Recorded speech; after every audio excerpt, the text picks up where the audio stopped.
Wait, repeat that, please. I said your program is the most listened to of all the programs because you're on so many different networks and all simultaneously. Other shows that I've been a guest on, I know they just do theirs on like Blog Talk Radio or one or two other networks, but they're not connected simultaneously with all of them, like you are. Well, you can, it's kind of mind-blowing. I went back and looked at, like, my talk show chat room here, and I went back and looked at the shows and looked at the statistics, and there are a lot of people that are downloading this show. Oh, yeah. Oh, yeah. Well, people are cluing in, waking up, turning on as we speak. And the funny thing about it, Clayton, is we had to do all that we've done prior to today in order for them to, listen in right now. So it's like, the hardest part of our job has already happened for us personally. Now we just have to keep talking it and get it out there for everyone else to listen to. And I think in time, a very short while, they're all going to agree with us. They're going to agree with you, too.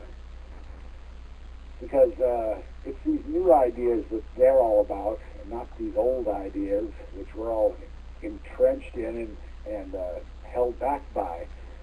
It's the new ideas and the new reasoning that's going to make this country once again the number one spot to be in. It's still, in fact, the number one spot to be in. We're still over flooded with immigrants coming in every year from every direction. So from every country, they're still trying to get over here. So what the heck are they coming here for? So there's no jobs. The prices are going through the ceiling. What are you coming here for? That's what my big question is. Yeah, I don't know. Okay, you're back in, and Lynn's back in. Ted trying to take credit for the technical problems. I don't think Ted even knows what goes on here anymore.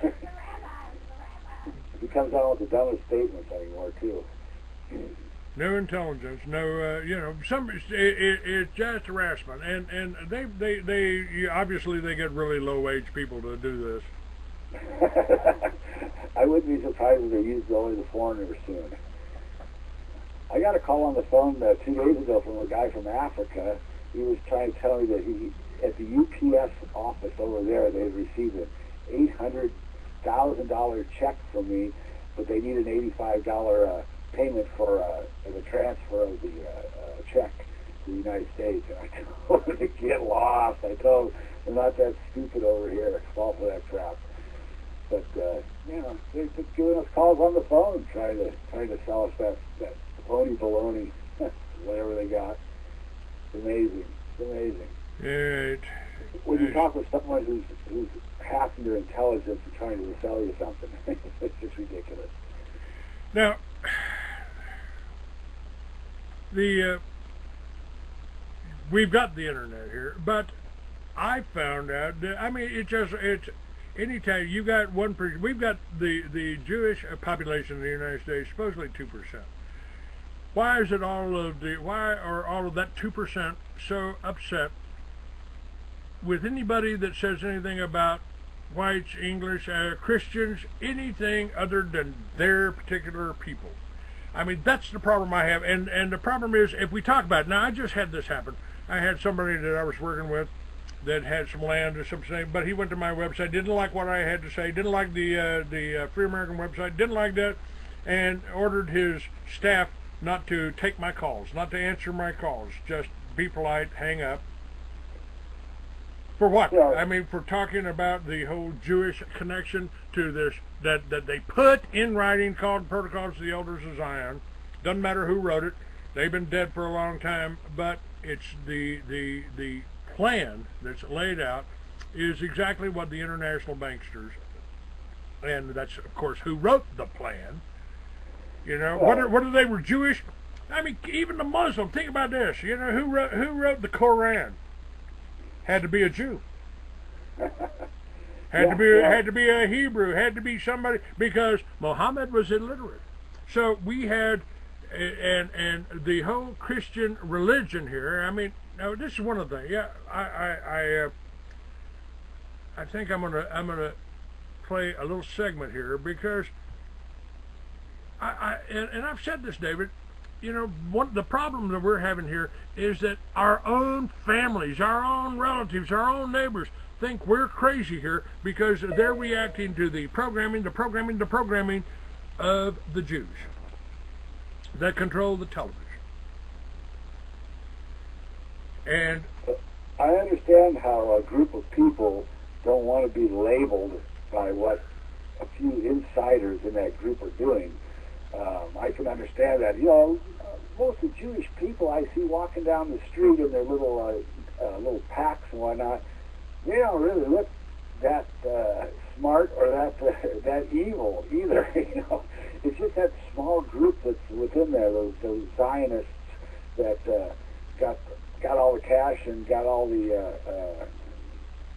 doings, so to speak, which are downright evil, nasty, and despicable. Those are the ones we need to rid our society of completely. We need to just take them and try them and execute them if we win this next election. And that's something else that I would be endorsing. It's one of the problems that I have with all this. Why aren't we putting these people? Now we're doing it gradually. We've got 2 Madoffs in jail now, but they made the mistake of stealing from their own kind. Well, our judges are all corrupt. Many of them, the older ones, in fact, are just like the entire police force administration or high ups in the policing department. The high ups in all the departments are the ones that need to be changed. Are the only remaining sizable faction that's for the rest to serve, like they're supposed to. Sanctions against other states. Okay, hang on a second here. We actually need to clean out our Supreme Court. Get some new judges in there who feel that they can. I'll be talking about this later too. But with we've got 9 Supreme Court justices, don't we? Yep. 9 of them. 5 of them are Jewish. That's a bit strange, isn't it? Isn't it? 2% of the population, and yet they make up 5%. They also make up a tremendous amount of our representatives and senators too. Now, let me play a little clip. This is from We Hold These Truths. And it really should give you a little insight here.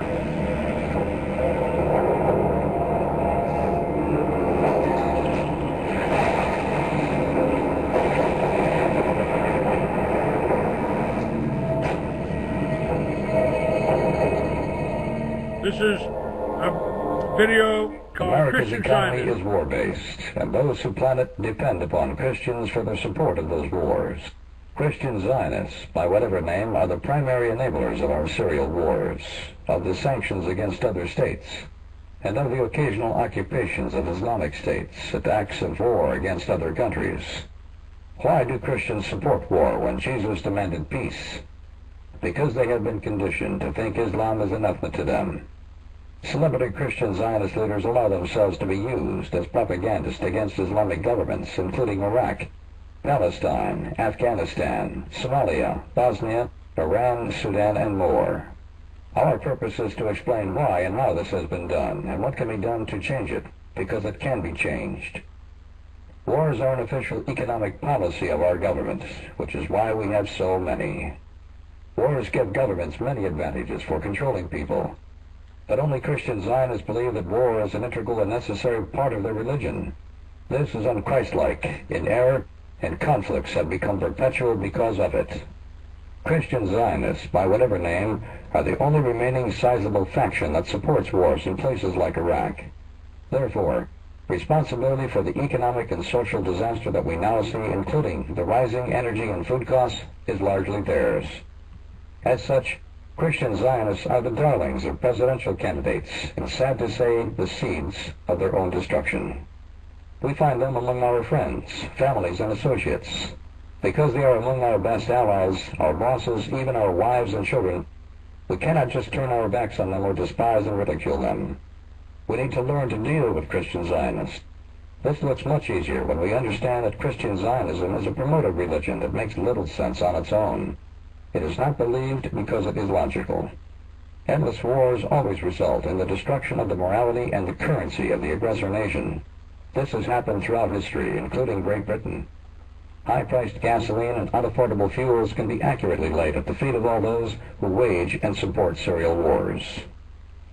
Oil was $27 a barrel before the war in Iraq started. Today it's $86 a barrel. Gas at the pump was $1.76 per gallon before the war in Iraq. Today it's $3.02.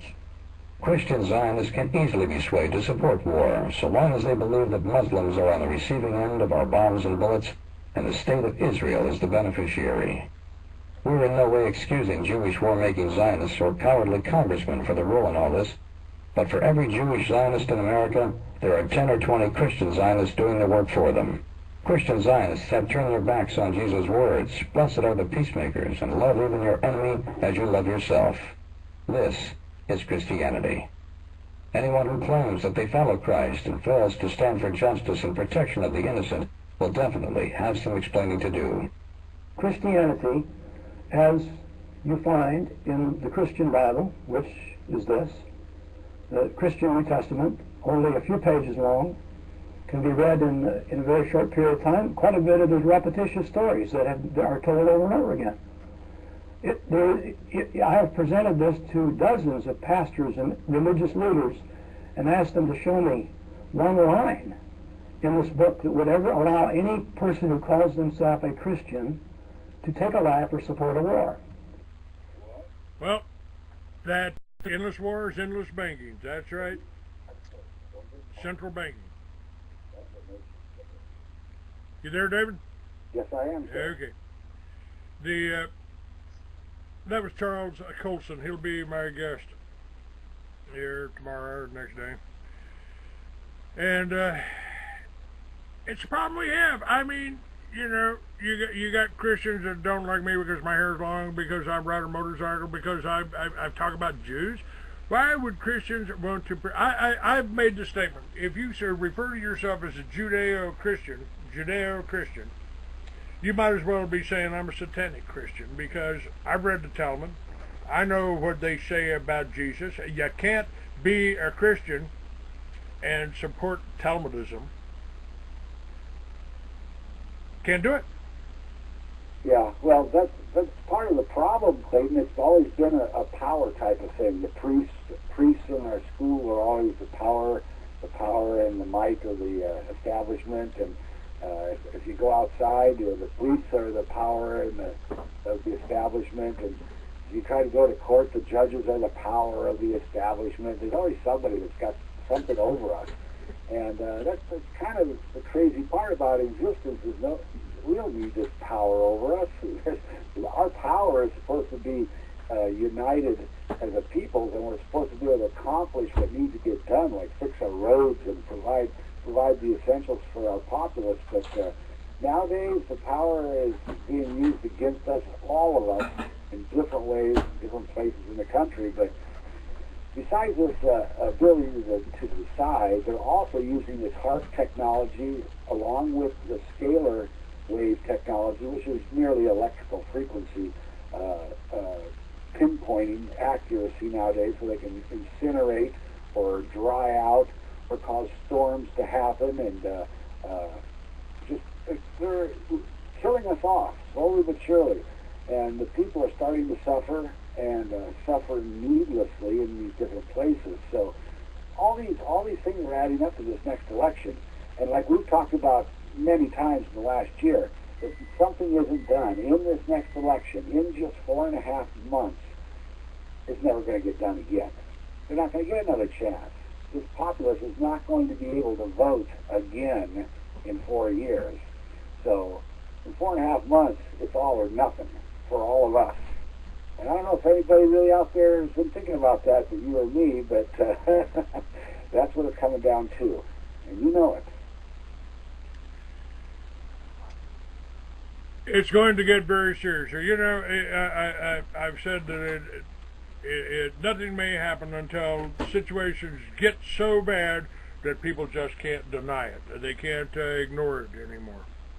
And it's getting to that point now. It's getting to that point. Nobody has jobs. Nobody has any money. Nobody can do anything. And this is all deliberate, intentional. They sent our jobs overseas. They've been doing this for 20 years. I've been writing about this for 20 years.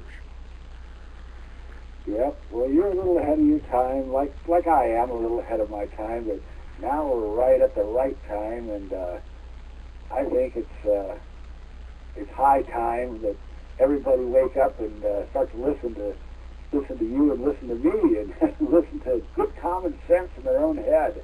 Because if they don't, like I said again, if we don't make this changeover in just 4.5 months, if we don't, all we have to do is vote. That's the only thing we have to do to end all this crime and corruption. Right. And what about Diebold, David? I mean, you know, this whole election process is manipulated. It's all run. But all of the money, the $500 million, almost $1 billion, were spent on advertising. Where did that money go? Oh, to the New York Times, to ABC, to NBC, to CNN.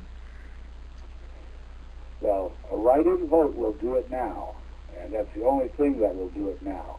We got to go around the Diebold machines, and we can do that with our freedom to do a write-in vote for whoever we want, and that's the only way we're going to be able to secure this next election. And it's not so hard, and it's not so difficult to understand. It's just a matter of doing it. And like I say once again, I'm talking to everybody in the country, all over on Blog Talk Radio, but I am going to be asking the 19 to 32-year-olds to vote in one direction only, and that's for myself and Jesse Ventura on nationofchange.org's ticket this November. And if we all do it one way, we can all get out of this mess. But that's the only way. And there won't be any more bickering about which way we're going to go after this election. We will know what direction we're going to go. So it's getting down to the wire, and the race is on. And this is the time of tribulation, Clayton, I believe, spoken of for 1,000 years or more in the book of Revelation. I believe this is the time of tribulation, and people had better start to think about what they're going to want for the rest of their days here, because if they don't, they'll get just what they get, and they're not going to like it. Nobody ever has really considered what it's like to live in a third world country, but that's what we're going to be here shortly if we don't get our boat turned around, headed the other direction, so to speak. Well, hopefully we can do that. You know, I'm frankly getting a little discouraged. Even Lynn got a little discouraged talking to people. You know, we're just barely existing right now. They've eliminated the jobs. They've eliminated any of my businesses. They've shot people that were trying to help, and we turn to other people for help, and it ain't there. It ain't there. There's no Alex Jones out there. There's no John Stadtmiller that has ever done anything to help us, because why? They're afraid they're going to lose their advertising money for their Jews. Well, a lot of people nowadays, Clayton, are they've lost everything, and they don't have anything, and they're all getting scared because you know, they don't even have next month's rent in the bank or in their hands, or a job that they're doing today. So nobody knows where it's going to come from or how they're going to afford the little things they did every day. And I'm right in there with them. I'm in the same boat with you guys. I don't know what I'm going to do here either. But, you know, it's almost like you got to realize we're all in the same boat together, and none of us know where it's coming from.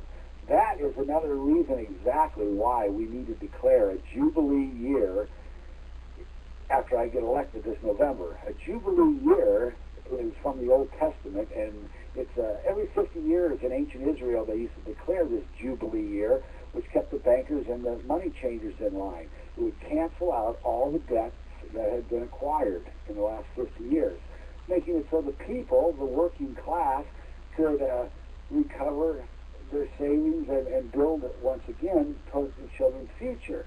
And that's something we've lost sight of, and we never even heard of in this country.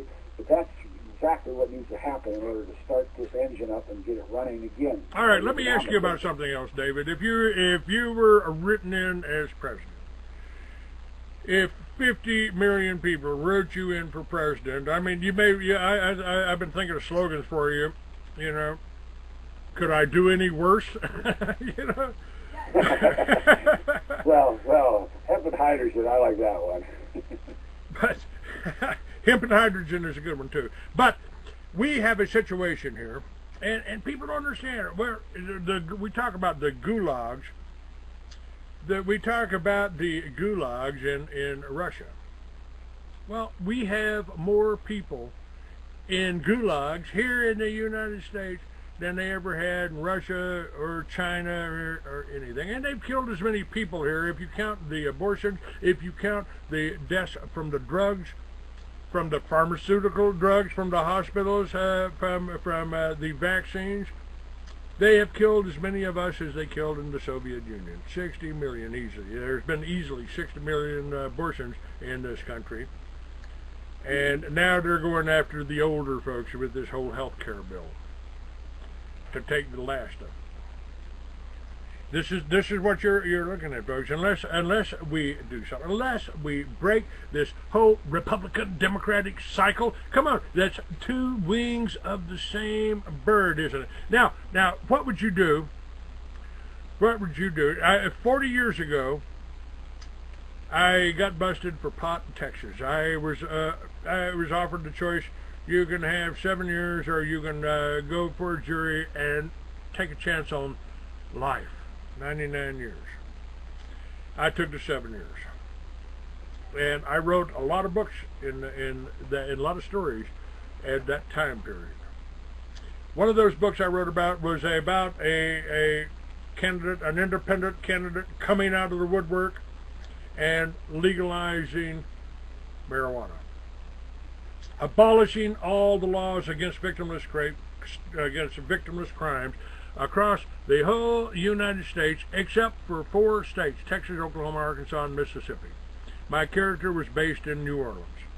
And so to ship marijuana to the rest of the states, they had to go through Texas. And of course they had the same laws in Texas that they have today, that they had then, and they were putting people in prison for having a joint. 99 years for a joint. I met black men in prison that were doing 99 years for a joint. And then I found out, and by the way, the judge that sentenced me got busted the year I got out for running tons of pot across with a rancher friend of him that owned Shepler's Western stores. Go figure, huh? And at the same time, shortly after that, I learned that the CIA was bringing all of the cocaine into this country, the same way they brought all the heroin into this country. So my question: if you became president, what would you do about victimless crimes? What would you do about marijuana? In my opinion, the Zionists, the Jews, the communists, the Russia, whoever you want to point the finger at, whoever was behind the scenes, stole our #1 cash crop. My friend Jack Hara, who happened to be Jewish, used to tell me marijuana can save the world. Hemp can save the world. And I believe him. It will save the world, and it will save this country to start with, and we need to legalize it for industrial production. We can make over 600 products. We can make all of our clothing. We can make all of our fabric. We can do so many things with the hemp seed. It's incredible, besides food.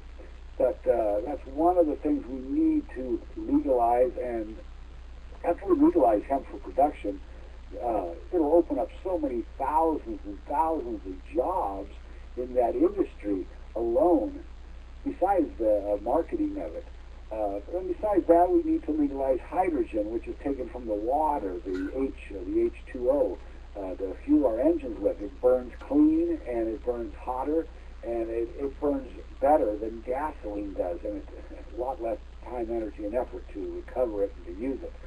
So it's so simple, Clayton, right at this moment in time in history. It's so simple to just get the people to put a ballot, write-in ballot, go buy those die-vote machines, and vote nationofchange.org in just 4.5 months for myself and Jesse Ventura. It's so easy. In fact, with the internet and the electricity that's flowing on it nowadays, and with you and me on here today, it's like there's no reason under the sun why we can't smoke this election and landslide it if we can just get to those voters and get the message across to them. And I think in 4.5 months, we're going to be able to do that. Because you're well polished, and I've gotten pretty good at this myself. So let's just say our prayers and nod to each other and know that this is going to be our takeover. It's our time to shine now, and I think the curtain is going up, so to speak, on this next election. So I'm confident, Clayton. Well, tell me about this Nation of Change. You put that up on the chat room. Tell me a little bit about that. What have you found out about them? What are they doing? Do they have any kind of organization? And who are they backing here? Yes, they do. The nationofchange.org is a website. They're like a newscasting organization. They get right to the bones of what's going on. And they are currently registered now in all 50 states with the Electoral College, and they have not yet decided on who they're going to run for president. So I've applied, sent them my resume and 3 of my books this last year, offering my services to them, and I haven't heard back yet either way, but I'm going to be sending them a video this show this morning, and been sending them different documentation over this last year. So they are my party of choice, and that is who I'm going to be, whose ticket I'm hopefully going to be running on. David, somebody here is asking me if you've got a website. I don't think you do at this point, although we may be working on that. But no, do you give me put on the chat room here the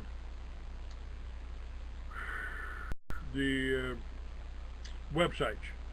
Your YouTube channel. Put that up here for me, or tell anybody how they can get more information on you, and I'll try to do a section for you. I don't have a website per se at the moment. I have 3 videos and several additional videos on the YouTube, which cover a new cure for cancer and everything else. And this bespeaks the new south-spun fluid concept, which dovetails with our molecular 7-year cellular rebuild cycle in our bodies. And just to let the listeners know, this is once again under a new cure for cancer and everything else. And if they just go there and reference that on the search box, they can view that video, and it'll tell them all about the fluid that they're drinking every day. That's where the heart attack, the cancer, everything else is coming from in time, is the fact that we're drinking the wrong molecularly influenced fluid. That's fluid that's forced through a metal pipe. It causes the electron to spin to the north like the insects, rather than the humans. Our electron spins to the south. So this is key information for your survival for the next 500 to 1,000 years. And if you don't watch this video and you don't start to do this, I'm sorry to say you're not going to be around too much longer, because one of these epidemics is going to hit you right smack in the face. All right, let's talk about that for a minute, David. If you're elected president, first of all, what would you do about the poisoning of America, the GMO foods, the chemtrails, and the whole pharmaceutical industry? More people have died from prescription drugs written and issued by doctors and pharmacies. And by the way, those drugs have as high as a 200,000